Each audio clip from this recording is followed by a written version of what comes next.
예. 저희가 뉴스 앞부분에 속보로 짚어봤던 얘기, 이번엔 전문가와 함께 좀 더 자세히 뜯어보겠습니다. 자, 북한이 조금 전에 평양남도 일대에서 동해 방향으로 미상의 발사체 2발을 쐈습니다. 올 들어 벌써 12번째 도발인데요. 무엇보다 어제 판문점을 통해서 문재인 대통령 모친상에 조의문을 보낸 뒤에 곧바로 이 도발을 했기 때문에 그 의미가 적지 않아 보입니다. 이제부터 하나하나 짚어볼 텐데요. 먼저 김정호 실장님. 아까 저희가 속보로는 짚어보긴 했는데 좀 더 자세히 알아볼 필요가 있는 게 원래 대략적으로 북한이 미사일 도발하는 게 오전이잖아요. 오후에 발사한 의도를 뭐라고 파악해야 될까요? 아마도 김정은 위원장의 그 일정이라든가 아니면 그거를 제대로 뭐랄까 카메라에 담아가지고 선전적으로 활용한 게 아니겠나 이렇게 생각을 합니다. 그다음에 이제 저게 내륙에서 쐈는지 아니면 그 남포 앞바다에서 쐈는지 현재 정확하지 않거든요. 예. 근데 우리가 이 톱10에서도 보도했습니다만 한 2년 전에 남포 앞바다에다가 바리산을 만드는 적이 있었어요. 그래서 북한이 거기서 SLBM을 쏘지 않겠다는 생각을 했기 때문에 아직까지 정확한 위치가 안 나오니까 이게 SLBM인지 아니면 육지에 쏘는 뭐 초대형 방사포인지 그건 뭐 앞으로 더 분석을 해봐야 나오겠습니다. 신 대표님. 네. 아직 뭘 쐈는지, 얼마나 멀리 쐈는지는 아직 잘 모르겠는데 전해진 게 없으니까. 대략 오늘 오후에 도발을 딱 소식을 듣고 신 대표님 직감하신 게 있습니까? 뭘 것 같으세요? 저는 북극성 2형이지 않을까. 왜냐하면은 지금 북한으로서는 자기네들이 지금 계속 개발해야 될 무기 체계가 기습 공격할 수 있는 능력, 그리고 요격이 안 되는 능력, 이런 것들을 길러야 되거든요. 그런데 5월 4일부터 시작해서 5월 달에 이미 이스칸데르형 미사일을 통해서 요격이 안 되는 단거리 미사일을 이미 보여줬습니다. 그러면은 미국의 괌 정도를 타격할 수 있으면서 기습 공격할 수 있는 능력을 보여줄 게 필요한데, 그게 바로 이제 SLBM을 바탕으로 한 고체 연료 베이스의 이 북극성 2형이 아닐까. 지난번에 북극성 2형을 몇 년 전에 다 하긴 했지만 네. 그것이 완벽하다라고 할 수 없으니까 이번에 이제 평안남도 쪽에서 만약 육지에서 쐈다면 네. 사정거리를 충분히 확보하기 위해서 육지에서 쐈지 않겠습니까? 그렇죠. 그러니까 이제 이 북극성 2형의 완성 정도를 노리고 한 것이 아닌가 생각합니다. 최근 한반도 상공 움직임이 심상치 않았었습니다. 미국이 단 2대밖에 없는 이 최첨단 정찰기를 이렇게 급파하더니 북한이 두려워하는 미국 전략 자산 중에 하나인 B-52 폭격기까지 보냈었습니다. 신 대표님. 네. 그러니까 결국 돌이켜보면 미국이 주일 미군 기지에 이렇게 최첨단 정찰기까지 보낸 이유가 다 이유가 있었던 거예요. 미국은 이제 알고 있었던 것이죠. 그러니까 리베 조인트나 이런 것들을 가지고 지금 북한이 30일 또는 31일 날 신형 미사일을 쏠 것 같다라는 것을 다 확인한 이후에, 왜냐하면 만약에 이게 이제 내일 아침 되면 조선중앙통신 TV를 통해서 보도를 할 수가 있지만 김정은이 이 현장에 갔다면 김정은이 오는 것을 위해서 예행 연습을 어마어마하게 했지 않겠습니까? 그렇죠. 그런 것들 미국은 다 들여다보고 있었을 것이거든요. 그러면은 이제 31일경에 할 것 같다라고 해서 어제 본토에서 리벳 조인트를 보완할 수 있는, 그래서 대통령에게 직보할 수 있는 컨벤 센터가 지금 왔고요. 그리고 어제 이제 우리 국내 언론에 보도를 안 했습니다만은 10월 25일 날 B-52 폭격기가 왔잖아요. 예. 와서 2대가 이제 동해를 이렇게 초기를 했지 않습니까? 그런데 어제 역시 또 B-52 한 대가 또 왔어요. 아하, 전략 폭격기가 그렇죠. 더요? 예. 그게 우리 언론에 보도가 안 됐는데 항적 정보에 잡혔습니다. 어제 이제 B-52 한 대 왔거든요. 그래서 어제 컨벤 센터가 오고 다시 B-52 전략 폭격기가 어제 다시 왔어요. 그렇다는 것은 역시 북한에 대한 압박, 쏘지 마라라는 압박, 그리고 컨벤 센터는 쏘면 명확하게 어떤 것인지 더 판단해서 대통령에게 국방장관에게 알려주겠다라는 그런 것을 보여준 거죠. 그럼 지금 뭘 쏘았고 얼마나 멀리 쐈는지 미국은 지금 다 알고 있겠네요. 확실하게 알고 있겠죠. 이 컨벤 센터가 왔기 때문에. 그렇습니다. 어허.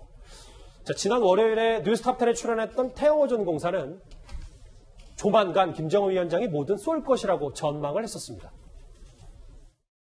항상 북한은 저들이 필요할 때는 중국하고 관계를 기피하면서 다 받아낼 건 받아내다가 이제 핵이나 ICBM과 같은 이런 극단적인 상황을 선택해야 될 때는 중국과의 사전 교감이 없이 먼저 일을 저지르는 겁니다. 최근에 백마를 타고 김정은 위원장이 나타난 이후에 신 대표님, 금강산 철거 카드 꺼내고 그리고 오늘 또 이런 미사일 도발까지 감행을 했으면 정말 다음 카드는 ICBM이 되는 거 아니냐, 이런 우려가 나오고 있어요. ICBM 같은 경우는 이제 미국이 도저히 용인할 수 없는 그런 내용 아니겠습니까? 왜냐하면 미국이 그동안 이렇게 협상을 한 이후에 오바마 대통령 그리고 그 이전에 클린턴 대통령 때와 달리 내가 집권 한 이후에는 북한이 지금 ICBM 이런 거 안 쏘지 않느냐. 그래서 우리 미국에 위협되지 않게 지금 만들어 놓지 않았느냐라는 홍보를 지금 해왔는데 만약에 그 상황에서 ICBM을 쏴버리면 그동안 지금 이제 트럼프 대통령이 했던 싱가포르 또 하노이 이런 여러 가지 일련의 어떤 그 북한 관련 행동들이 다 수포로 돌아갔다라고 하는 그런 뭐 결정판이나 다름없거든요.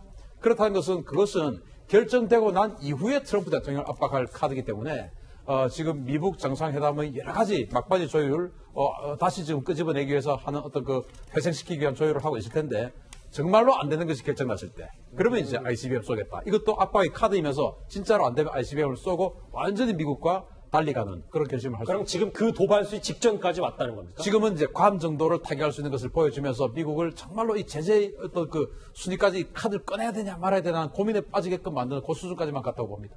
이해가 됐습니다. 자, 그런데요. 조금 전 북한의 미사일 도발은 문재인 대통령 모친 발인이 끝나자마자 이루어졌습니다. 그리고 김정은 위원장은 어제 우리에게 판문점을 통해서 조의문을 보냈었습니다. 고 강한옥 여사 별세에 대해 김정은 북한 국무위원회 위원장은 30일 문재인 대통령 앞으로 조의문을 전달해 왔습니다. 조의문은 어제 오후 판문점을 통해 전달받았으며 밤 늦은 시각 빈소가 차려진 부산 남천 성당에서 대통령께 직접 전달됐습니다.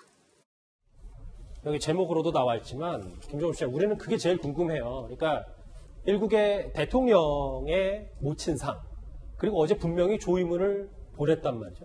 그 이후에 발인이 몇 시간 끝나지도 않아서 되지도 않아서 미사일 도발을 했다. 이거 어떻게 받아들여야 됩니까? 일단 뭐 이 조의문을 보낸 것은 현재 대남 관계가 나쁘긴 하지만 보내지 않으면 비난을 할 겁니다. 그다음에 우리 국내에 있는 친북 세력 자체도 아마도 돌아설 가능성이 있기 때문에 조의문을 보낼 수밖에 없었고 그다음에 이제 그러면 그 발인 이후에 미사일을 쐈다 그러는데 제가 볼 때는 그거하고 우리가 북한의 미사일 그 발사하고를 시간적으로 이렇게 연관성을 둘 수 있을지 저는 그건 좀 의문입니다. 다만 그 도발한 것 자체는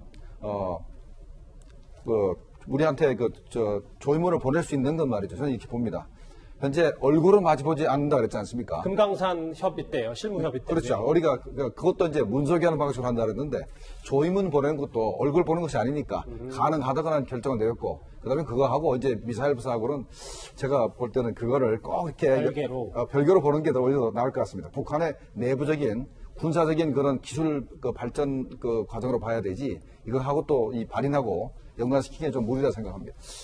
알겠습니다. 일단 새로 들어온 속보 가운데 하나는 문재인 대통령이 부산에서 모친상을 다 치르고 긴급히 복귀를 했고 정용 실장 주도로 NSC가 열렸는데 북한 미사일 도발에 대해서 강한 우려를 표한다라는 속보까지 지금은 전해드렸습니다. 미국은 이 미사일 도발이 종류가 뭐고 어디까지 날아갔는지에서 분명히 파악하고 있을 텐데요. 아마 내일쯤이면 좀 이게 드러날 것 같습니다. 북한이 이렇게 마음 놓고 도발을 감행할 수 있는 이유는 무엇일까요? 바로 미국과 대항하고 있는 중국과 러시아가 뒤에 있기 때문인 것 같습니다. 부쩍 북한과 가까워진 러시아가 며칠 전에 잠수함 발사 탄도미사일 SLBM을 시험 발사했고 성공도 했습니다. 지금 보시는 이 영상입니다. 신윤균 대표님, 이 러시아의 SLBM 수준은 북한과 미국과 비교하면 어느 정도 수준이에요? 북한보다도 미국보다 더 앞서 있다. 미국보다도 더 앞서 있어요. 왜냐하면 미국은 지금 가지고 있는 게 트라이던트2 미사일인데 이게 1990년대 이후로 개양 그리고 새로 개발을 안 했습니다. 특히나 이제 오바마 대통령 들어와서 8년 동안 핵 없는 세상을 주창을 하면서 핵무기를 가지고 있던 것을 폐기하는 것을 넘어서 기존에 가지고 있는 핵무기를 개량하는 것 그리고 신무기를 개발하는 것 모든 것을 다 예산을 삭감시켰기 때문에 오바마 대통령 8년 동안 핵 전력이 오히려 감소를 했거든요. 그런데 이제 러시아 같은 경우는 2000년대 이후에 푸틴 집권 이후에 지속적으로 핵 능력을 강화시켰습니다. 그것을 이제 결정판이 어제 이제 이번에 발사를 한 이 보레이급 핵 잠수함에서 발사한 블라바인데요. 이런 것들은 블라바 같은 경우는 10개로 탄두가 쪼개진 다탄두입니다. 그러면서 이것이 10개로 쪼개지면서 각각 다 분리가 되고 또 이 탄두가 다 스텔스입니다. 또 유도가 돼요. 그리고 레이저가 유도되는 것을 또 튕겨내버립니다. 그래서 요격이 전혀 안 된다 하는 그런 다탄도 미사일인데 미국 같은 경우는 그런 기술은 가지고 있지만 그런 무기가 없습니다. 왜? 오바마 때 그것을 안 해왔기 때문에. 그래서 러시아가 훨씬 앞섭니다. 오늘 미사일 도발을 감행한 북한으로서는 이 러시아, 뒷배에 있는 러시아가 이런 최첨단 SLBM의 시험 발사 성공한 게 상당히 희소식이겠네요, 그러면? 북한 입장에서는 뭐 지금 그 푸틴 러시아 대통령이 사실 뭐 뒤로 여러 가지 인료라든지 식량이라든지 이런 것들을 좀 그 북러 국경을 통해서 이렇게 전달되고 있다라고 하지 않습니까? 그럼 어쨌든 후견국 중의 하나로서 뭔가 조금 든든한 입장은 좀 있겠죠. 자, 이렇게 북중러 그리고 한미일 신냉전 구도 속에서 한국만 좀 우리나라만 어정쩡하게 있는 건 아닌지 모르겠습니다. 왜냐하면요, 미국의 분위기가 지금 심상치 않아서요. 태영호 전 공사가 지적했듯 지금 워싱턴 조야의 분위기는 180도 바뀌어 있습니다. 미국 측이 물어보는 건 별로 없고 오히려 제가 너무 궁금해서 도대체 미국의 향후 행방은 어떨 것이냐. 그래서 제가 오히려 많이 물어보고 지금처럼 김정은과 대화도 하면서 제지도 풀어주지 말고 지진부진한 상태를 계속 끌고 나가야 된다. 이게 미국 사람들의 답변이었습니다. 제가 안타까운 것은 이젠 비핵화와 관련한 미국 사람들의 인식이나 대응도 이젠 미국도 변하고 가고 있고 예. 뭐 북한은 아시다시피 뭐 대단히 변하고 해서 변화된 입장을 인정하고 그에 맞는 해법을 나가야 된다.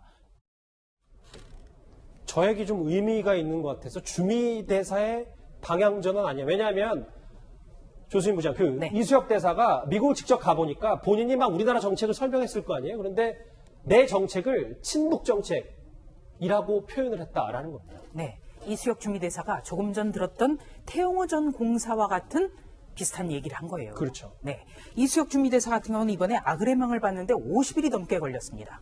아그레망은요, 보통 가는 국가에서 주는 건데 이 날짜가 중요한 게 그만큼 우리나라를 얼마나 신뢰하는지 이걸 보여주거든요. 가령 김대중 정부 때 주일 대사가 지명되고 나서 아그레망 받는데 하루밖에 안 걸렸어요.